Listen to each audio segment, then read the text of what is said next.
You know, for centuries, there's been this one book just kind of lurking in the shadows. It's a text that early Jews and Christians absolutely loved, full of these wild visions of heaven, angels, and, the end of the world.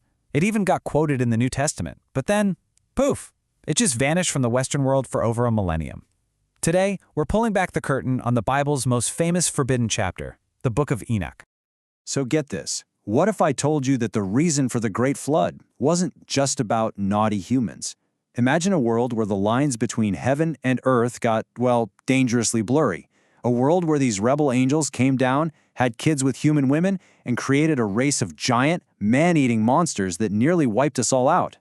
Sounds like a blockbuster movie, right? Well, that's the story at the very heart of the Book of Enoch. All right, so the story kicks off with this group of 200 angels called the Watchers. Cool name, right? Their job was supposed to be simple, just watch over humanity. Easy enough. But their leader, a guy named Semjaza, and his crew, they got a little too interested in human women. So they all meet up on Mount Hermon and make this pact, this binding oath, to go against God's direct orders, come down to earth, and take wives for themselves. We're not talking about a small mistake here. This was a full-blown cosmic rebellion. And these Watchers, they didn't just show up empty-handed. They brought secrets, forbidden knowledge, stuff that humanity was never, ever supposed to know. One of them, an angel named Azazel, taught men how to make swords and shields. He literally introduced war to the world. Others taught stuff like sorcery, astrology, and get this, even makeup and the art of seduction. According to Enoch, the whole world just spiraled into violence and chaos, all because of this heavenly meddling. So the kids from these, unions, they weren't exactly human. They were the Nephilim, and they were giants. I mean giants. The book says they were around 450 feet tall. Okay, to give you an idea of what that looks like, picture a 40-story skyscraper. Now imagine that skyscraper has arms and legs and is walking around. Yeah. Just try to picture creatures that massive roaming the planet. And you know what happens when you have 450-foot giants walking around? They get hungry. After they ate basically everything else, all the food, all the animals, they turned on us. The book is brutally clear about this. It says the giants turned against them and devoured mankind and began to drink the blood. They became these cannibalistic monsters. And that, according to Enoch, is the real reason for the Great Flood.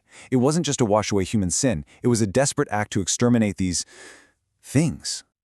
Okay, so after hearing all that, you're probably asking, what is this book? Where did it come from? So let's dive into that, because this isn't some crazy fantasy novel written a few hundred years ago. This is a seriously important ancient text.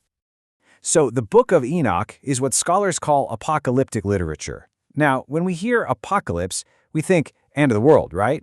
But the word actually means a revelation or an uncovering. It's about revealing hidden truths. These kinds of books were super popular in ancient Judaism. They weren't meant to be read as literal history books. They were more like spiritual deep dives, trying to explain the secrets of the cosmos and what God's final judgment would look like. Another thing you've got to know is that the Book of Enoch isn't really one book. It's more like a boxed set. It's a collection of 5 different books, probably written by different people at different times, all bundled together under one title. You've got the Book of the Watchers, which we just talked about, but also others about astronomy, dream visions, the whole shebang. Each part has its own unique flavor. And the timing here is absolutely key to understanding why this book matters so much. We know from fragments found with the Dead Sea Scrolls that this stuff was written centuries before Jesus was even born. This was during a really intense period in Jewish history full of upheaval and anticipation. So, when Jesus was alive and when the writers of the New Testament were doing their thing, the Book of Enoch was one of the hottest, most popular texts around. And the fact that it was so popular back then is huge, because its influence on early Christian thinking is just staggering. It's kind of wild, especially since most of us have never even heard of it. You see, for a lot of early Christians, the Book of Enoch was like the missing piece of the puzzle. It filled in the blanks on things the Old Testament only kind of hints at. It gave this incredibly detailed backstory for ideas that would become absolutely central to Christianity, especially ideas about where evil comes from and who the Messiah really is. And we're talking about some really specific, major ideas here. For instance, where do demons come from? The Old Testament is a bit vague on that. But Enoch? It gives a straight-up answer. Demons are the disembodied evil spirits of those dead giants, the Nephilim, now stuck roaming the earth. And guess what? A lot of early Christians ran with that idea. Same goes for its visions of fallen angels bound in chains, or this heavenly figure called the Son of Man, who comes to judge everyone. All of that imagery, it heavily shaped the New Testament. And if you want the smoking gun, the absolute proof of its influence, look no further than the New Testament itself. The Book of Jude doesn't just allude to Enoch, it quotes it word for word. And it doesn't just quote it, it actually says, hey, this is from Enoch, the seventh from Adam, treating it like it's real deal prophecy. I mean, you can't get a bigger endorsement than that. It just shows you how respected this book was back then. Which of course brings us to the million-dollar question. If it was so important, if it was literally quoted in the Bible, why isn't it in the Bible today? Right? I mean, this is the big mystery that gets everybody talking. It feels like a total contradiction. You've got church leaders putting together the official Bible, and they decide to leave out a book that one of their own New Testament authors thought was prophecy. It just doesn't seem to add up. Well, the answer really comes down to the process. When the early church was deciding which books made the final cut, what they call the canon, they had a checklist, basically 3 big tests a book had to pass. First, was it written by a real prophet or one of the apostles? Well, Enoch failed that one. Scholars figured out pretty quickly it was written way after the biblical Enoch would have lived. Second, was it used and accepted by all the churches everywhere?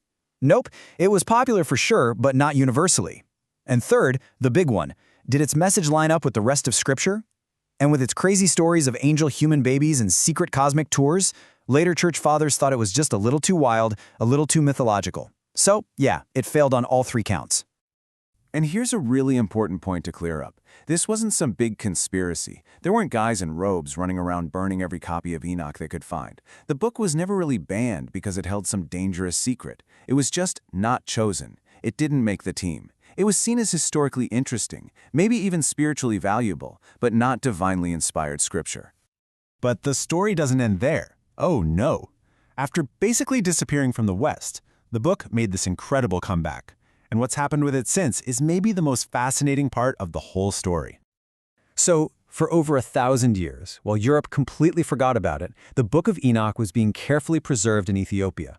In fact, the Ethiopian Orthodox Church is the only major church in the world that still has it in their official Bible. It was totally off the radar until this Scottish explorer, James Bruce, brought some copies back to Europe in 1773. And then, the final piece of the puzzle, in 1947, when the Dead Sea Scrolls were found, guess what they discovered? Ancient Aramaic bits of Enoch.